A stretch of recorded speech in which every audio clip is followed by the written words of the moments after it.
drugiej części prac nad TKS-em zajmiemy się weatheringiem. Na modelu od ostatniego filmu zostały domalowane detale, a także namalowane obicia. Obicia zostały wykonane na rantach w okolicach klap, które są miejscami najbardziej narażonymi na uszkodzenia farby. Do tego celu użyłem gąbki oraz małego pędzla. Przy pracy z gąbką ważne jest, żeby przed malowaniem obić została jedynie minimalna ilość farby, dzięki czemu zdrabki będą mniejsze i lepiej dopasowane do skali. Jak widać, obicia były nakładane dwuetapowo. Najpierw płytsze w jaśniejszym kolorze, które naruszyłyby jedynie wierzchnią warstwę farby, a następnie głębsze w ciemno-rdzawym odcieniu. W kolejnym etapie przejdziemy do wykorzystania farb olejnych. Pierwszym z takich efektów będą wykwity rdzy, mogące pojawić się wokół obić. Do tego celu używam oil brusherów w kolorze Rust i Dark Brown. Aby zapewnić sobie dokładność, nanoszę je małym pędzlem w okolice obić.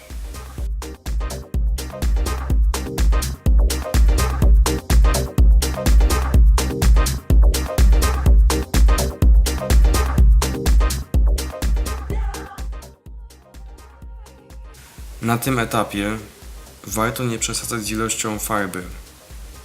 Łatwiej będzie ją zblendować, a jeżeli efekt byłby za słaby, zawsze można go powtórzyć.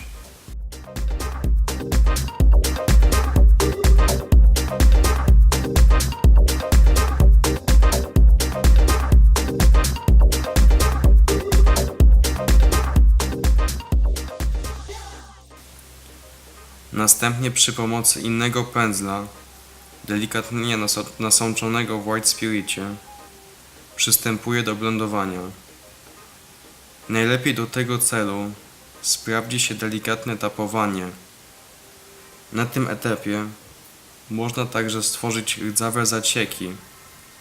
Wystarczy farbę zamiast tapować, rozmazywać w kierunku pionowym.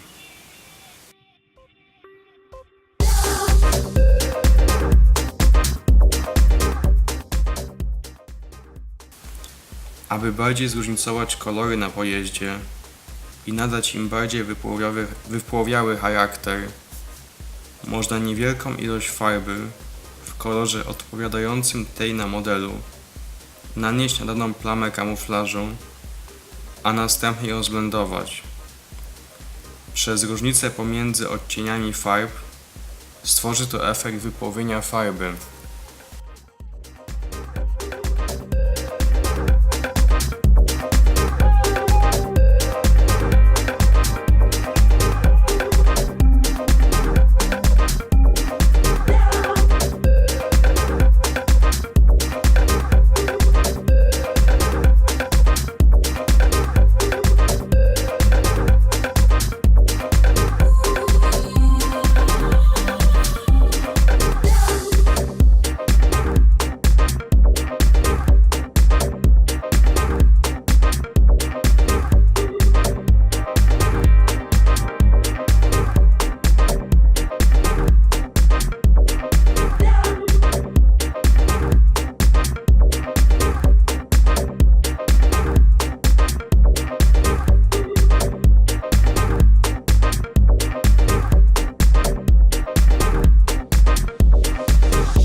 Farb olejnych można także użyć do odwzorowywania drewna. Do tego celu używam różnych odcieni brązu. W tym przypadku użyte zostały te z zestawu Vehicle Weathering od Abteilunga. Niewielką ilość farby nakładam na drewniany element, a następnie delikatnie, podobnie jak poprzednio, blenduję farbę w taki sposób, aby układała się ona w kształty słojów drewna. Najlepiej ciągnąć pędzel wzdłuż trzonka, a także przerywać momentami, aby uzyskać lepszy efekt słojów.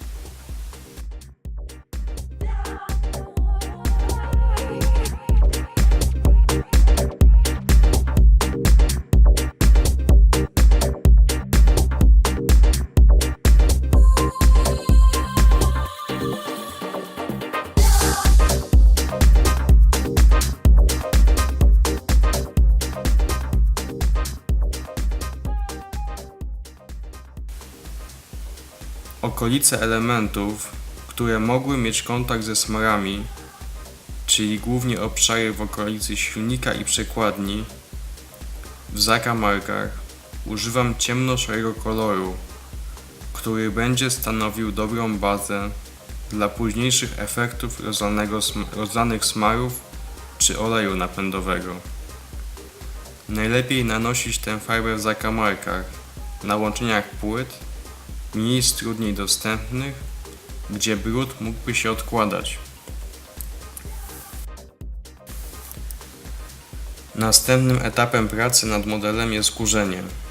Do tego celu wykorzystuję emalię Tamiya, w tym przypadku w kolorze Buff i Deck Tan, rozcieńczone dedykowanym rozcieńczalnikiem X20. Dość mocno rozcieńczone emalie nanoszę przy pomocy aerografu na model.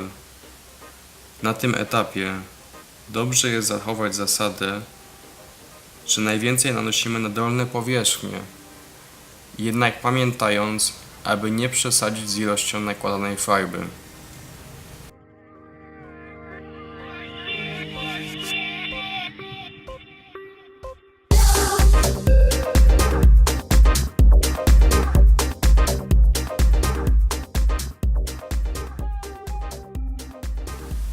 Następnie mocniej zużytym pędzlem można odwzorować tzw. raymarksy poprzez zmywanie farby, rozciągając w kierunku pionowym, a na płaszczyznach poziomych skupić się na tapowaniu.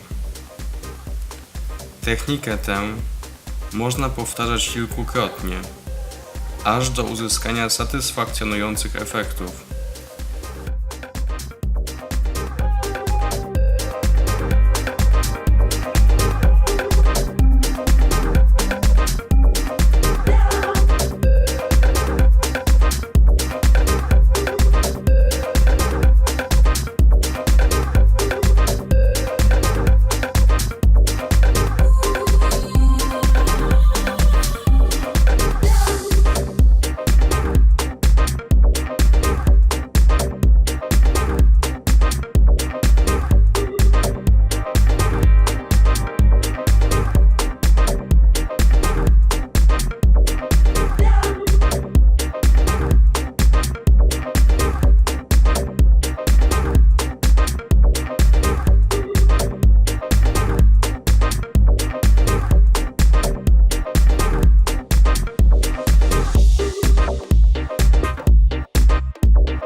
Na podwoziu, dla wzmocnienia ilości brudu, wykorzystuję niewielką ilość pigmentu.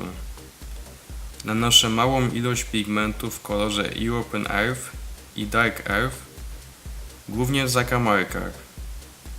Następnie przy pomocy White Spiritu rozcieram je na całej wybranej powierzchni. Używanie White Spiritu pozwala nawet po zaschnięciu dalej modyfikować uzyskane efekty i kiedy stwierdzilibyśmy, że nałożyliśmy za dużo pigmentu, pozwala to dalej delikatnie przytrzeć te miejsca, w przeciwieństwie do pigment fixera, w przypadku którego byłoby to niemożliwe.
Do uzyskania mokrych zacieków i różnych wycieków olejów czy oleju napędowego na podwoziu, a także na całym pojeździe, stosuję Fresh Engine Oil, nanoszony w małej ilości niewielkim pędzelkiem. Aby lepiej dopasować je do reszty, można na krawędziach delikatnie zblendować ten efekt, przez co uzyskamy delikatne przejścia. Efekt ten wygląda najlepiej, kiedy nanosimy go w wielu cienkich warstwach.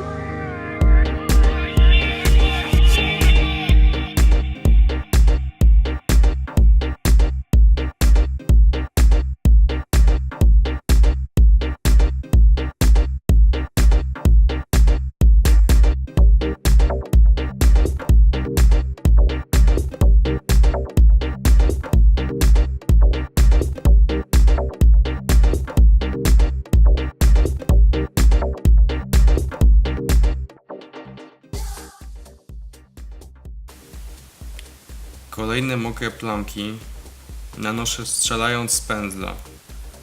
Ważne jest, aby na pędzlu było jak najmniej specyfiku, dzięki czemu uzyskane plamki będą odpowiednio małe, a my będziemy mieli większą kontrolę nad całym procesem.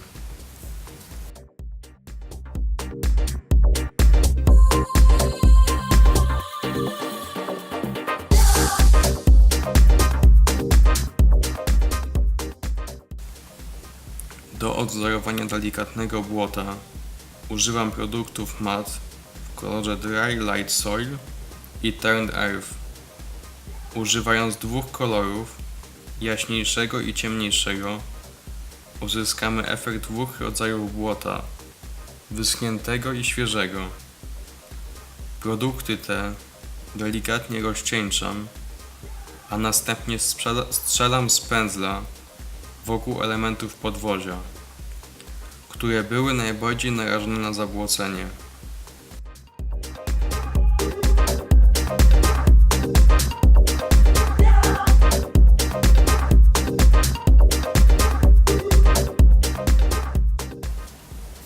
Warto tutaj pamiętać, o czym wspominałem już wcześniej, aby na pędzel nabierać jak najmniej produktu, a przed każdym nanoszeniem delikatnie go przytrzeć o papierowy ręcznik, dzięki czemu będziemy mieć o wiele większą kontrolę nad efektem i będzie on lepiej dopasowany do skali. Niektóre plamki błota, jeżeli nie pasowałyby nam lub byłoby ich za dużo, można przytrzeć pędzelkiem nasączonym w White Spiricie. Uzyskamy kolejny ciekawy efekt i większą ilość raymarksów.